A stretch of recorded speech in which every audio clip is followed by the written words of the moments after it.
As evening approaches, a thick London fog moves quietly across the still waters of the Thames River, spreading along the cobblestone streets, covering the familiar landscape of the city. In Baker Street, the lodgings of 221B are empty, for Sherlock Holmes and Dr. Watson have left long ago on another case of murder.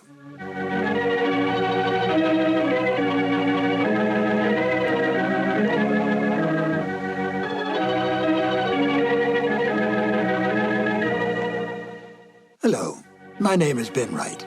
Welcome to the new adventures of Sherlock Holmes. The radio play you're about to hear was originally broadcast on the 7th of June, 1945. At that time, the war in Europe was almost over. We were, however, still fighting in the Pacific, and it was essential during the war years that radio do everything in its power to keep up the morale of the people, to make them conscious of the need to give, and give freely, to the war effort that all men could remain free. It was no different for the Sherlock Holmes radio series. Unlike the Sherlock Holmes movies of the time, the radio series was not set during the war, but retained its original time frame of Victorian England. How then to enlist this popular series to bring across a message in wartime? Although Holmes and Watson had long retired, it was possible to involve them in, if not the Second World War, at least the First World War. For they would have been very much alive then. The Victorian era was just about gone when the First Great War broke out. In fact, the war effectively killed it. But thanks to the cleverness of Denis Green and Anthony Boucher, Sherlock Holmes and Dr. Watson could once again come to the aid of their country. The broadcast of In Flanders Fields was made part of a war bond rally in order to raise money to continue the fight against the enemy in the Pacific. I think it's an interesting note that Denis Green and Anthony Boucher met at an earlier and similar war bond rally a few years earlier. It was a stroke of luck, for the two became not only good friends, but wrote some of the best of the new Sherlock Holmes adventures. Oh yes, before we get to the show, do take careful note of Nigel Bruce's final statements at the end of the broadcast. Selling war bonds may be an amusing and quaint idea today, but during those rather dark days, it really was an important issue. And now, Sherlock Holmes and Dr. Watson in the radio drama In Flanders Fields. This episode from the life of Sherlock Holmes will be transmitted to our men and women overseas by short wave and through the worldwide facilities of the Armed Forces Radio Service. From the stage of the Paramount Theater in Hollywood, Petri Wine brings you Basil Rathbone and Nigel Bruce in the new adventures of Sherlock Holmes.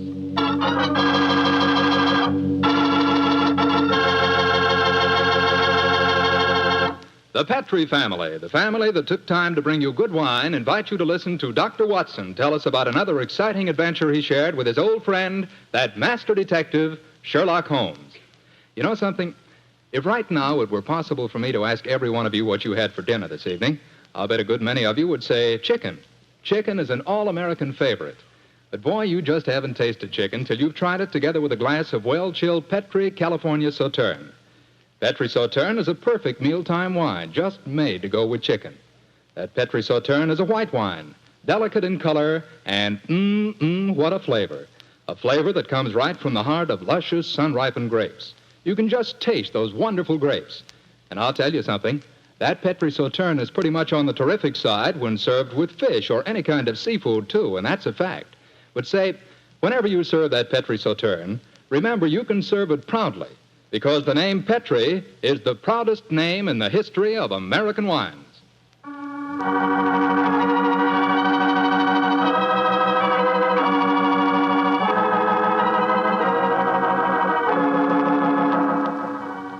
And now for our weekly doctor's appointment. Let's knock on his library door and see if... There's no point in doing that, Mr. Slattery. I'm right behind you. Oh, hello, Dr. Watson. Don't tell me you've been stalking me. No, my boy, I was on the patio and I heard your footsteps, so I thought that I'd come in and fetch you. Let's go back and sit out there, shall we? It's a beautiful evening. That's fine with me, Doctor. Here we are. Now, settle yourself down in a chair and light a cigarette, if you have one. And I'll get on with my story. Well, last week you told us it concerned an adventure that you and Sherlock Holmes had in Flanders during the First World War. That's right, Mr. Slattery, did. I thought that you and the great man had retired at that period. We had, my boy, but it was only natural that as soon as the war broke out, we both offered our services in any capacity that might help our country. Of course. And how did tonight's story begin, Doctor? It was in the winter of that first year. Things weren't going very well for the Allies. The Germans were advancing on Paris, and the picture was looking very black. It was just 24 hours before the famous Battle of the Marne began, the battle that changed the early course of the war, when Holmes told me that we had to go up to the front lines on a secret mission. We'd been in Paris for several weeks, where Holmes had just solved the case of the missing aide-de-camp. I was anxious to get back to England and my work in the war hospitals, but of course this new summons was in the nature of a command. And so, late on a rainy September afternoon, Holmes and I, with the boom of gunfire in our ears, found ourselves in the front seat of a staff car, sloshing and jolting its way towards the battlefield. Am I driving too fast for you, gentlemen? No, Sergeant, not at all. No, you're doing a splendid job. Oh, my man, look out, considering the state of the road. Thank you, sir. Hello? The gunfire's getting nearer, Holmes. Yes, old fellow. I imagine we haven't much further to go, have we, Sergeant? No, sir, we're nearly there. Did you notice the two civilians in the back seat, Holmes? Yes. Handsome woman and a distinguished-looking man, several years her senior. I wonder who they are. I'll tell you. He's a Shakespearean actor of some note, though he never achieved the fame to which he thinks he's entitled. I shouldn't be at all surprised if he feels that he's been slighted in not receiving a knighthood. But, Holmes, that's amazing. How can you possibly deduce all that from just looking at the man as we got into the car? Elementary, my dear fellow, I didn't deduce it. We saw him twice last year in the London Theatre, if you remember. What? His name is Maitland Morris. As for his biography, he's a friend of my brother, Mycroft's. He told me about him. Well, what do you suppose he's doing up here near the front line? His brother is General Sir Stanley Morris, who's in command of this particular front, and it would seem reasonable to presume that his brother has come up here to give a performance for the front-line troops. I suppose this hut is as far as we can drive, Sergeant. I'm afraid so, sir. We're 4 miles from the front line now. You'll have to clear your papers here. See that ruined farmhouse there, sir? Yes, Sergeant. Is that the General's headquarters? Yes, sir. Come on, Watson. Good Lord, it's pelting with rain. Yeah, let's make a dash for it.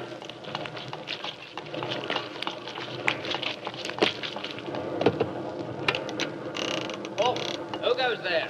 Friend, Give the password. St. Crispin. Pass, friends, and show your papers. How did you know the password, Holmes? I was given it before we left Paris, old chap. Oh, Sherlock Holmes and Dr. Watson, isn't it? Yes, Captain. I'm Captain Maxwell, General Morris's aide-de-camp. He asked me to escort you up to his headquarters. By the way, weren't Maitland Morris and his wife in the car with you? Yes, they're just behind us. Oh, splendid.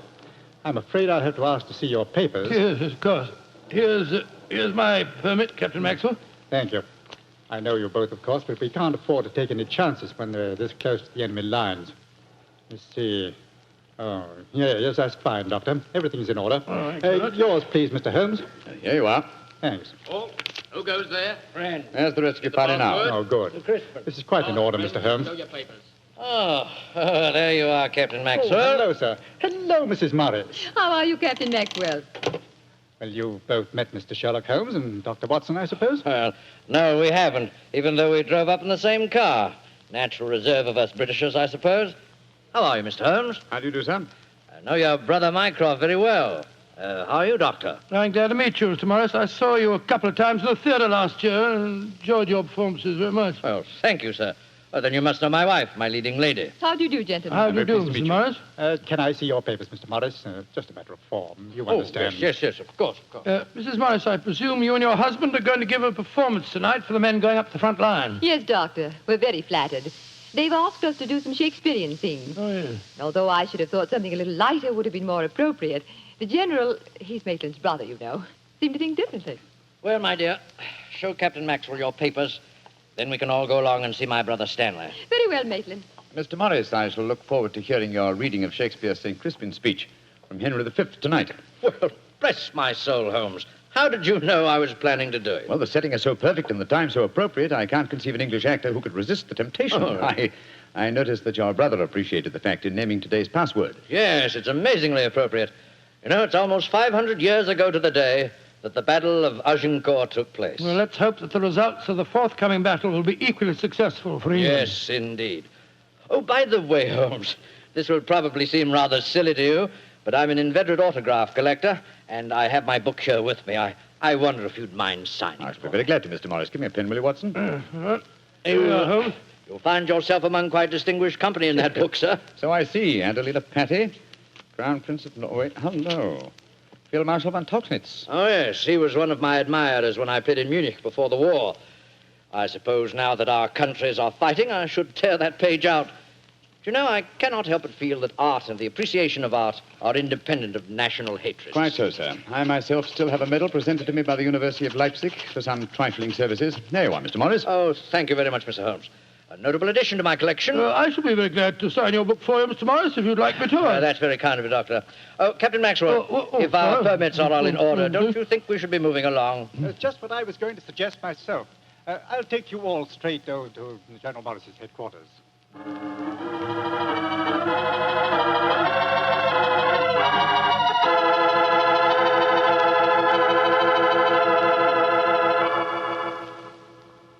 General Morris, may I introduce Mr. Sherlock Holmes and Dr. Watson? How do you do, sir? How are you, General? How do you do? Know a lot about you. Long way from Baker Street, isn't it? Yes, indeed, sir. Where's that brother of mine? Ah, there you are, Maitland. Cynthia, how nice to see you both. Oh, it's good to see you again, Stanley. Hello there, Stanley. The men will be glad you arrived. They're looking forward to your show tonight. We're very flattered that they want to hear us do some Shakespeare. Oh, rubbish, old boy. With you and Cynthia up there on the platform, you could read the telephone book and they'd love you. Oh, very kind. By the way, you'll find the stage very primitive, just a few trestles and a large tent and a curtain made of army blankets. And your dressing room will be even worse. Oh, don't worry about our comfort, Stanley. As long as we cheer the boys up, that's the important thing. Yes, of course. By the way, what program do you have mapped out for us? Well, I thought we'd have two shows. The tent's not large enough to hold everybody at once. Anyway, we have to keep up an alert all the time. Think you can manage two separate shows? Oh, of course I can, Stanley. I may look old, but I don't feel it. You don't even look at you, scoundrel. Thank you. Perhaps we could take a look at the stage and equipment, eh? Oh, certainly. Captain Maxwell, take them over to the tent and show them what the facilities are, will you? Right, sir. Will you follow me? Oh, yes, of course. See you later, Stanley. Come along, my dear. All right. I'm glad you're here, Holmes. I'm sure I can speak quite freely in front of Dr. Watson. Oh, yes, with perfect freedom, sir. He's my colleague, and he's an old army man himself. Really? What regiment, Doctor? The 5th Northumberland Fusiliers, sir. Later attached to the Berkshires in Afghanistan and wounded in the Battle of Mainwan. Really? Oh, then I'm sure I can speak freely in front of you. Holmes, you know why you're up here so near the front line, don't you? I have a very shrewd suspicion, sir. Yeah, I thought you had. That's why I asked for you to be sent here. You asked for me to be sent here, General. Yes, I think I understand. Well, I wish I did. You will, Doctor, in due time. In the meanwhile, gentlemen, I'll have an orderly show you to your quarters. Thank you, sir. And, Holmes, take a look around, will you, and keep your ears open. We're comparatively a little distance from the German front lines, and yet there's a very puzzling silence just now. Yes, I noticed that, sir. And half an hour ago, on our way up, there's quite a lot of shelling. Exactly. It's unnatural and rather frightening at a time like this. You see, we're attacking at dawn. The enemy might be trying to infiltrate spies, and the whole success of this battle depends on a surprise attack. I quite understand, sir. Come on, Watson.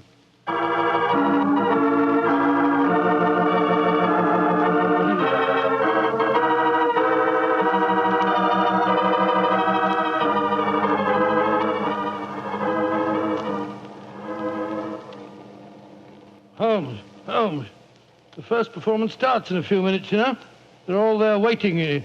Why are we tramping about out here in the mud and the rain? I thought a pipe or two in the open air would clear our brains. Yes, a pipe in the open air is one thing, but a pipe in a downpour of rain's another. Was it raining? Oh, didn't even notice it. I was listening to the silence. What do you mean?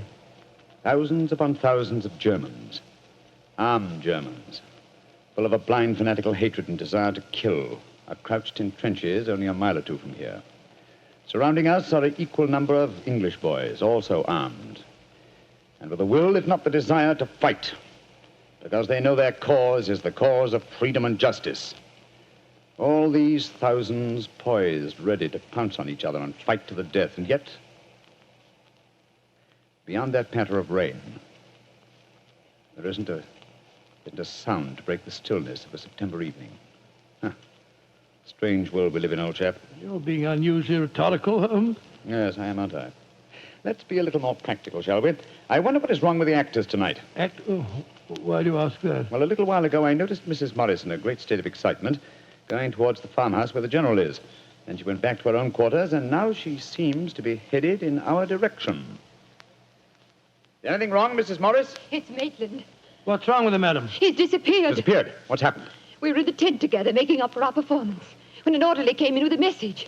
Maitland said it was from his brother, slipped on a raincoat and went out, saying he'd be back in a few moments.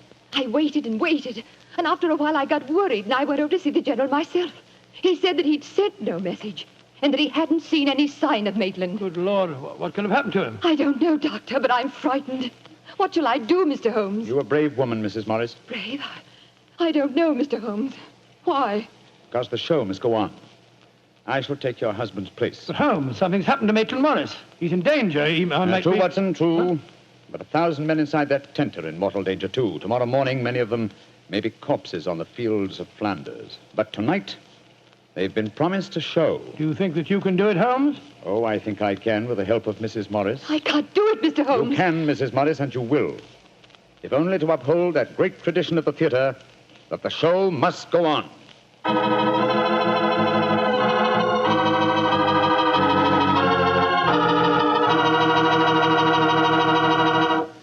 We'll hear the rest of Dr. Watson's story in just a few seconds. Time I'd like to take to tell you that if you've got a butcher who has meat and you've got the points to get that meat, don't forget to bring home a bottle of Petri California Burgundy. Tell you why. That Petri Burgundy is a rich red mealtime wine that's wonderful with any meat or meat dish. That's a fact. Petri Burgundy can make a banquet out of a hamburger. And boy, Petri Burgundy and old-fashioned Irish stew are bosom companions. Just get yourself some Petri Burgundy and share it with your family. Petri Burgundy is the best friend a good meal ever had.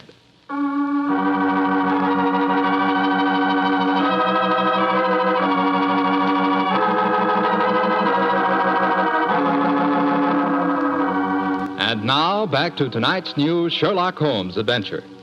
It is just before the Battle of the Marne in the First World War, and Sherlock Holmes and Dr. Watson are at headquarters a few miles behind the front-line trenches. A famous Shakespearean actor who was to give a performance for the troops has mysteriously disappeared, and the great detective has taken his place at the last minute. As we rejoin our story, Sherlock Holmes, alone on the improvised stage, is delivering a Shakespearean speech before a spellbound audience. This happy breed of men, this little world, this precious stone set in a silver sea, which serves it in the office of a wall or as a moat defensive to a house against the envy of less happier lands. This blessed plot, this earth, this realm, this England.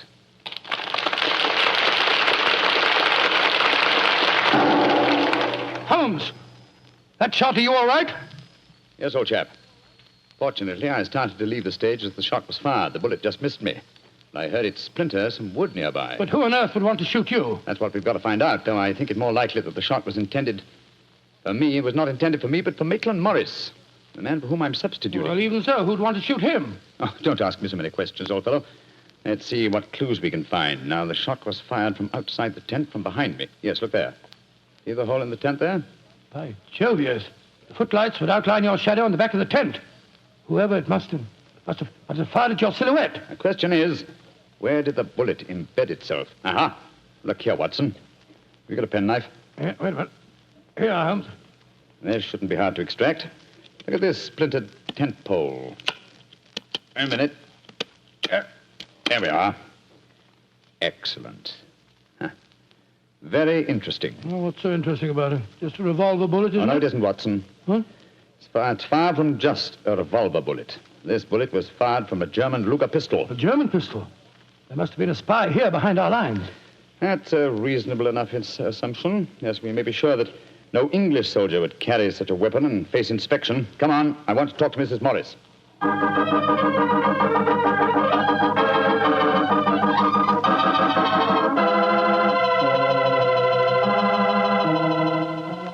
Mrs. Morris, I want you to be very frank with me. But of course, Mr. Holmes. You know why your husband's missing, don't you? No, I don't. Have you found out anything? Come, madam. Why keep up this pretense any longer? I know that your husband is a spy, or at least a great sympathizer with the German cause. The General's brother a spy? Good Lord. How dare you say that? Because it's true. Foreign Office have been suspicious of his sympathies for some time. His own brother knew it. That's why he asked to have me sent up here to keep an eye on him during his visit. It is true. Why should I keep up the pretense any longer? You see, Maitland was a disciple of Stuart Houston Chamberlain. Oh, who was this Stuart Houston Chamberlain? An Englishman who married one of Richard Wagner's daughters and became a German citizen, and an arch-enemy of England. I tried to dissuade Maitland. I implored him to consider his British heritage, his brother's name and mine. But Maitland was a strange man. His life was one of frustration and envy. Envy of his brother, I suppose? Yes. When Stanley was knighted, it hurt Maitland terribly. He said it was typical if the English would knight a soldier and yet leave a great artist like himself unrecognized. That in Berlin, they really understood and rewarded the artist. Well, if the authorities knew that, it's amazing they allowed him to come so close to the front lines at a time like this. Oh, it was at the general's request. He wanted to plead with my husband, to warn him that his secret was known. And now Maitland's gone over to the German lines. Oh, it's terrible. It's worse than that. It's disastrous. He can give them information as to the strength of our troops here. He knows the password. He might even know the hour the attack is timed to start. How did your husband expect to enter the German lines in safety, Mrs. Morris? He speaks fluent German, Mr. Holmes. I fancy the autograph book he was carrying containing the signature of Field Marshal von Tauchnitz was in reality his pass through the German lines. You told the general that his brother was gone, of course. I haven't been able to. He moved up to the front line position immediately after the first performance, though I had warned him what I thought Maitland was planning to do. I think he intended to give his performance first, then cross the lines immediately afterwards. But something must have made him change his mind. Perhaps he suspected I'd warned the general.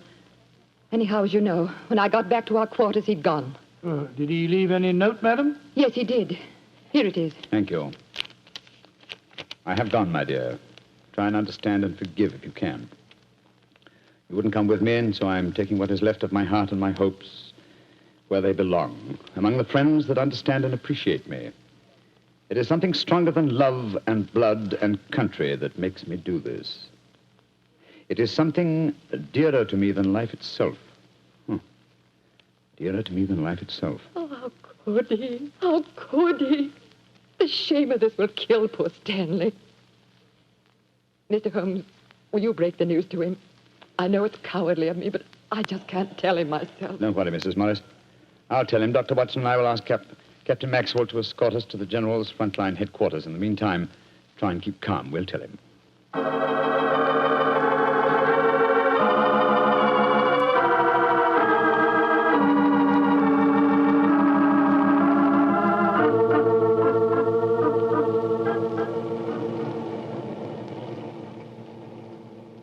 If you will wait in the dugout, Mr. Holmes, I'll tell the General that you're here. Thank you, and be sure to let him know the urgency of the matter. Yes, sir.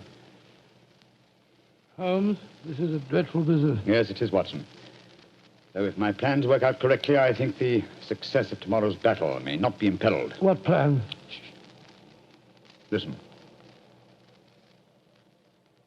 You know, Holmes, a strange silence from the German line since we came here might be accounted for by the fact that they knew Maitland was making his getaway. They wouldn't want to risk wounding such a valuable spy. Quite possibly. What I still don't understand is who shot at you with a German pistol and why. You're being very dense, old fellow. Surely it's obvious that... Here comes General Morris now. Poor devil. This is going to be a dreadful shock to him. Hello, Holmes. Dr. Watson? General Morris, I'm afraid that I've bad news for you. Your brother has gone over to the German lines. Maitland did go there. I should have put him under an armed guard as soon as he came here, but I thought I could reason with him, appeal to his sense of honor. Instead of which you tried to shoot him, sir, but fortunately for me, you missed. You see, I took his place at the first performance. But that shot was fired from a German pistol. True. That was when I first knew the general had fired the shot. But I still don't see how you could now. Only a high-ranking officer, not subject to inspection, could carry a non-regulation firearm. You're an old army man. You should know that. In any case, you'll observe that the general carries a Luger at his waist. Great heavens, Holmes. I thought I was firing at Maitland. I had no idea that it was you. You intended to kill your own brother, sir? Yes, and I'm sorry I failed. I'd rather see my brother dead than alive and a traitor to his country. But now he's safely in the German lines. Heaven knows what secrets he may be imparting. One thing we can be certain. Our chance of a surprise attack in the morning is gone. Possibly not, sir. Oh, what do you mean, Holmes? You see, I took the liberty of altering your brother's credentials quite extensively. How, Holmes? I knew of his German sympathies. Mycroft had given me a great deal of information about him, and so I took it on myself to decide that it was unsafe to allow him so near the enemy lines with his own identification on him. Well, what did you do, Holmes? I took the liberty, sir, of stealing his autograph book, the one containing the magical signature of Field Marshal von Tauchnitz. I have it in my pocket now. I think we shall find within its pages a code concealed in the various autographs, giving valuable information to the enemy. Good Lord. I also switched military permits on him. I felt that in the event that he did go over to the German lines, his welcome might be less cordial if they were under the impression that they'd captured Sherlock Holmes. To make that identification doubly sure, I also slipped in his pocket a slight souvenir of my own. By Joe, Holmes, you mean that medal that was presented to you by the University of Leipzig? Exactly, old fellow. I no longer wish to own a decoration given me by a country of barbarians, and it seemed a rather neat and effective way of returning it to them. So the Germans will think they've captured Sherlock Holmes? Yes, sir, and unless I'm much mistaken, he'll receive very short shrift at their hands. Yes, they hate you. There's your answer, sir. I'm sorry. Well, don't be sorry, Holmes. It's better that way. Now his secret can die with him. Excuse me, sir. Yes, Maxwell, what is it? Would it be in order for me to return to headquarters now, sir? It's very nearly time for the second performance, and I've still been unable to trace the whereabouts of your brother. Well, my brother will not be acting tonight, I'm afraid. Holmes, I wonder if I might ask you to take his place once again. If you want me to, General. I do. Maitland had planned to do the St. Crispin speech from Henry V. He knew how much I loved him. I realize that, sir. When I was told the password up here. Well, can you remember the speech, Holmes? Oh, I think so. At any rate, I can try. Then do it for me, my dear fellow, will you? For me. I'll be very proud to do it, General. Goodbye and good luck. Thank you, Holmes. Captain Maxwell, take them back to headquarters, will you? The men will be waiting for the performance.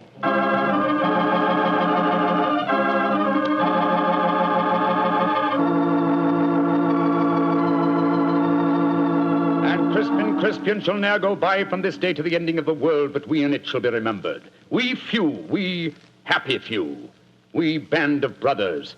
For he today that sheds his blood with me shall be my brother. Be he ne'er so vile, this day shall gentle his condition. And gentlemen in England now abed shall think themselves accursed they were not here, and hold their manhoods cheap, while any speaks that fought with us upon St. Crispian's Day.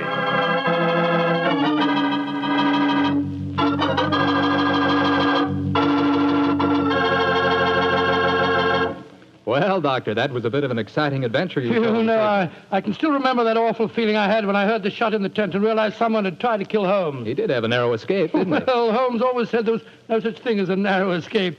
He said you either escaped or you didn't. If you did, well, why worry? And if you didn't, you couldn't worry. So what? Quite a philosophy. I'd like to discuss it with you further. Over a bottle of wine? How else? What kind of wine? Naturally. Naturally. You couldn't ask for a more delicious wine than Petri. That's because the Petri family knows how to make good wine. They ought to. They've been making fine wine ever since they started the Petri business way back in the 1800s. And because the business has always been family-owned and operated, well, they've been able to hand on from father to son, all they've ever learned about the art of turning luscious grapes into fragrant, delicious wine. That's why no matter what type Petri wine you buy for any occasion, you can be sure it's good wine because Petri took time to bring you good wine. And now, Dr. Watson, how's about giving us a clue to next week's Sherlock Holmes adventure? Next week, Mr. Clatter, I'm going to tell you in a most unusual adventure in which Holmes and I are trapped in an airtight metal chamber, our only companion being a murdered scientist. Well, sounds like a story we don't want to miss, Doctor. See you next week. Yes. Oh, just a second, Mr. Clatter. Before we go, I just want to tell our listeners that tonight we're broadcasting from the stage of the Paramount Theater here in Hollywood on behalf of the 7th War Loan Drive. The ticket of admission to the theater was a war bond. I'm mentioning this to remind you, our friends, that you have an important part to play in making the 7th war loan a success. Buy more and buy bigger bonds than ever before. They're needed to pay for new super forts, new jet-propelled fighters, newer and bigger weapons to lick Japan. Remember, in spite of the magnificent achievements of our forces in the Pacific, the Japanese war has just begun. So let's go all out for the mighty 7th war loan.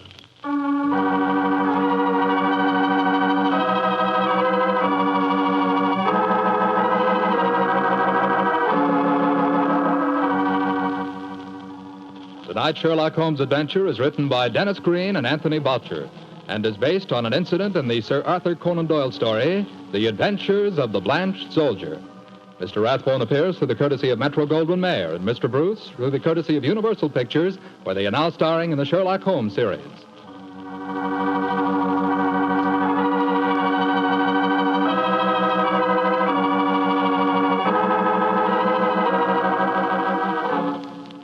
The Petri Wine Company of San Francisco, California, invites you to tune in again next week, same time, same station.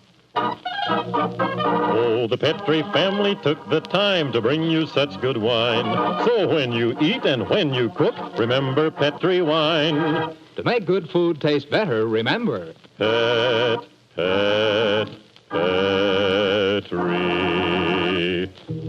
wine. This is Jack Slattery saying good night for the Petri family. This is the Mutual Broadcasting System.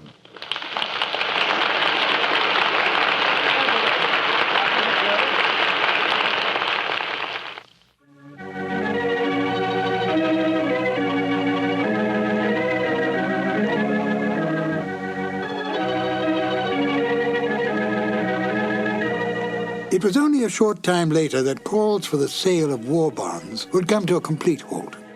The reason? The dropping of the A-bomb on Japan. Not only did this bring the Second World War to an abrupt end, but it changed the entire life and rhythm of the world. I often feel that life might be richer if we could have grown into this atomic age at a slower pace. Still, we can go back in our imagination to an easier, slower time, a less violent time. A time of Sherlock Holmes and the good doctor. This is Ben Wright, and I'll join you again shortly with another new adventure of Sherlock Holmes.